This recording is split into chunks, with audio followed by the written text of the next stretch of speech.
राजनीति के निर्देशक तत्वों के बारे में चर्चा करेंगे। भारतीय संविधान की एक प्रमुख विशेषता नीति निर्देशक तत्व हैं। नीति निर्देशक तत्वों को हमने आयरलैंड के संविधान से ग्रहण किया है और इन तत्वों का उल्लेख संविधान के भाग 4 में अनुच्छेद 36 से लेकर 51 तक किया गया है। राज्य के नीति निर्देशक तत्वों का उद्देश्य नीति निर्माताओं के सामने कुछ सामाजिक व आर्थिक लक्ष्यों को प्रस्तुत करना था, ताकि बृहत्तर सामाजिक समानता की दिशा में देश में सामाजिक बदलाव ला सके। सर्वोच्च न्यायालय ने भी राज्य के नीति निर्देशक तत्वों के संबंध में कुछ महत्वपूर्ण निर्णय दिए हैं।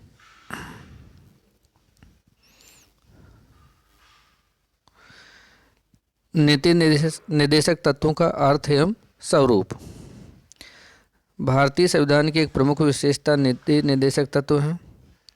इनको हमने आयरलैंड से ग्रहण किया है और इन नीति निर्देशक तत्वों का प्रमुख उद्देश्य है भारत में एक लोक कल्याणकारी राज्य की स्थापना करना।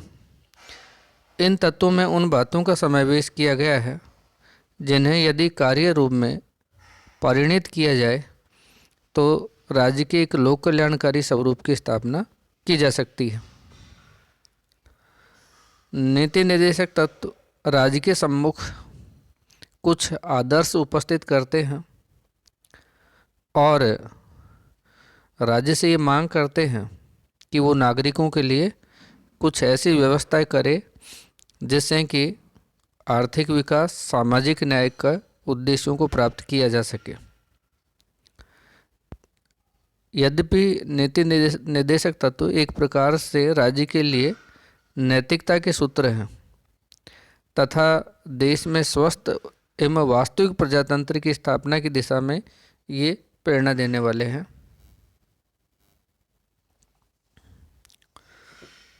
यद्यपि इन्हें मूल अधिकारों के समान वैधानिक शक्ति प्राप्त नहीं है, अर्थात यदि नीति निर्देशक तत्वों का उल्लंघन होता है तो या इनको क्रियान्वित नहीं किया जाता है तो इन्हें किसी न्यायालय में चुनौती नहीं दी जा सकती है। इन तत्वों की प्रकृति के संबंध में संविधान के अनुच्छेद 37 में कहा गया है, इस भाग में दिए गए उपबंधों को किसी भी न्यायालय द्वारा बाध्यता नहीं दी जा सकेगी, किंतु तो भी इसमें दिए हुए तत्व देश के शासन के मूलभूत हैं और विधि निर्माण में इन तत्वों का प्रयोग करना राज्य का कर्तव्य है।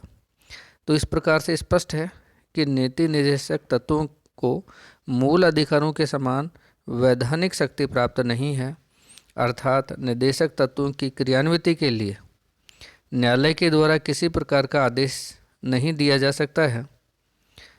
वैधानिक शक्ति प्राप्त न होने के बावजूद भी ये राज्य के लिए आधारभूत सिद्धांत हैं और राज्य का यह नैतिक दायित्व बनता है कि वो इन नीति निर्देशक तत्वों का पालन करे। इन तत्वों की प्रकृति को स्पष्ट करते हुए जी.एन. जोशी ने लिखा है, इन निर्देशक तत्वों का विधानमंडलों को कानून बनाते समय और कार्यपालिका को इन कानूनों को लागू करते समय ध्यान रखना चाहिए। यह उस नीति की ओर संकेत करते हैं जिसका अनुकरण संघ और राज्यों को करना चाहिए। तो इस तरह से स्पष्ट है कि जो नीति निर्देशक तत्व हैं वो विधानमंडलों को, चाहे वो केंद्र के हों या राज्य के हों, इस बात के लिए निर्देश देते हैं कि वे इन तत्वों को ध्यान में रखते हुए नीतियों का निर्माण करें तथा उन्हें क्रियान्वित करें। अमर नंदी ने भी लिखा है, नीति निर्देशक तत्व ऐसे आदेश के रूप में हैं जो संविधान द्वारा राज्य को दिए गए हैं। तो इन दो परिभाषाओं से इनकी प्रकृति स्पष्ट होती है। नीति निर्देशक तत्वों का जो स्वरूप है उसमें 3 बातें प्रमुख रूप से हम कह सकते हैं। पहला जो तत्व है वो ये है कि इन्हें न्यायालय के द्वारा लागू नहीं किया जा सकता है, अर्थात इनके पीछे वैधानिक शक्ति नहीं है। यद्यपि मूल अधिकारों का यदि कहीं उल्लंघन होता है तो ऐसी स्थिति में उन अधिकारों को संरक्षण प्राप्त करने के लिए न्यायालय की शरण ली जा सकती है। परंतु यदि निर्देशक तत्वों को यदि राज्य के द्वारा या सरकार के द्वारा लागू नहीं किया जाता है या उनका उल्लंघन किया जाता है तो ऐसी स्थिति में किसी न्यायालय की शरण नहीं ली जा सकती। इस तरह से इनको कानूनी या वैधानिक शक्ति प्राप्त नहीं है। निर्देशक तत्व देश के शासन के मूलभूत तत्व हैं। संविधान में इनका प्रावधान किया गया है और राज्य से अपेक्षा की गई है कि वो अपने नीति का निर्माण करते समय तथा उसे क्रियान्वित करते समय इन निर्देशक तत्वों का ध्यान रखे।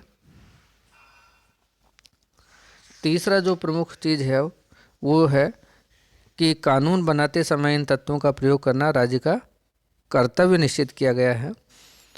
तो इस तरह से हम कह सकते हैं कि जो नीति निर्देशक तत्व हैं वो नीति निर्देशक तत्व यद्यपि कानूनी या वैधानिक अधिकार नहीं रखते हैं, न्यायालय में उनको चुनौती नहीं दी जा सकती है, न्यायालय के द्वारा उन्हें लागू नहीं करवाया जा सकता है, फिर भी ये संविधान में उल्लेखित हैं, शासन के लिए निर्देशक सूत्र हैं और राज्य से या सरकार से अपेक्षा की जाती है कि इन नैतिक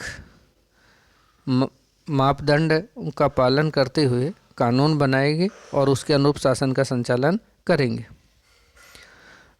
अब हम ये देखने का प्रयास करेंगे कि मूल अधिकारों और नीति निर्देशक तत्वों में क्या अंतर पाया जाता है।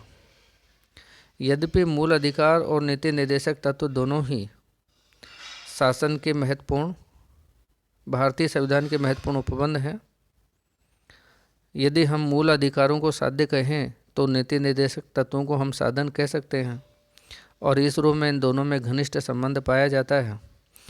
इस घनिष्ठ संबंध के बावजूद इन दोनों में प्रमुख अंतर भी पाया जाता है। पहला जो अंतर पाया जाता है वो ये है कि जो मूल अधिकार होते हैं वो न्याय योग्य हैं, लेकिन नीति निर्देशक तत्व न्याय योग्य नहीं है। इसका सीधा सा मतलब ये है कि मूल अधिकारों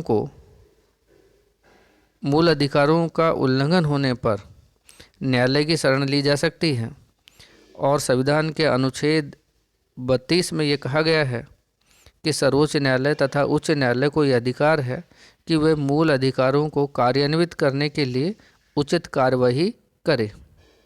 अतः ये न्यायालय मूल अधिकारों का उल्लंघन करने वाले कानूनों को अवैध घोषित कर सकते हैं और सरकार के किसी भी कार्य को जो मूल अधिकारों का अतिक्रमण करता है उसको रोक सकता है। तो इस तरह से मूल अधिकार न्याय योग्य है या अर्थात न्यायालय के द्वारा उन्हें संरक्षण प्राप्त है, लेकिन नीति निर्देशक तत्वों को कानूनी संरक्षण प्राप्त नहीं है। यदि कोई सरकार निर्देशक तत्वों का उल्लंघन करती है तो उन्हें किसी न्यायालय में चुनौती नहीं दी जा सकती है और न्यायालय के द्वारा उन्हें लागू नहीं करवाया जा सकता है। लेकिन यदि इन्हें वैधानिक या कानूनी अधिकार प्राप्त नहीं हो फिर भी इन्हें नैतिक शक्ति प्राप्त है। और लोकतंत्र में हम जानते हैं कि जनमत का सबसे बड़ा रोल होता है, महत्व होता है और इन निर्देशक तत्वों के पीछे जनमत की शक्ति होती है। दूसरा अंतर ये आता है मूल अधिकार निषेधात्मक हैं जबकि नीति निर्देशक तत्व सकारात्मक निर्देश हैं। मूल अधिकार राज्य के लिए कुछ निषेधाज्ञाएं हैं, यानी वो राज्य को कुछ काम करने से रोकने के आदेश करते हैं कि राज्य को व्यक्ति के जीवन में इस तरह का हस्तक्षेप नहीं करना चाहिए, तो वो निषेधाज्ञाएं हैं। जबकि नीति निर्देशक तत्व राज्य से कुछ कार्य करने की आशा रखते हैं कि राज्य को नागरिकों के हित में कार्य करना चाहिए।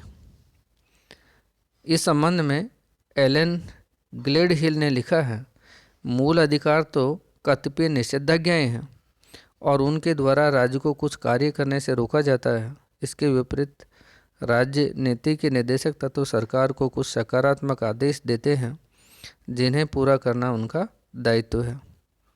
तीसरा जो प्रमुख अंतर पाया जाता है वो ये है कि मूल अधिकार नागरिकों के लिए है जबकि नीति निर्देशक तत्व राज्य के लिए है। तो मूल अधिकार नागरिकों को अधिकार और स्वतंत्रताएं प्रदान करते हैं, नीति निर्देशक तत्व राज्य के लिए कर्तव्य निर्धारित करते हैं। चौथा अंतर है मूल अधिकारों द्वारा राजनीतिक लोकतंत्र की स्थापना की गई है जबकि नीति निर्देशक तत्वों के द्वारा आर्थिक लोकतंत्र और सामाजिक न्याय पर आधारित व्यवस्था की स्थापना का प्रयास किया गया है। तो इस तरह से इन दोनों में प्रमुख अंतर पाया जाता है।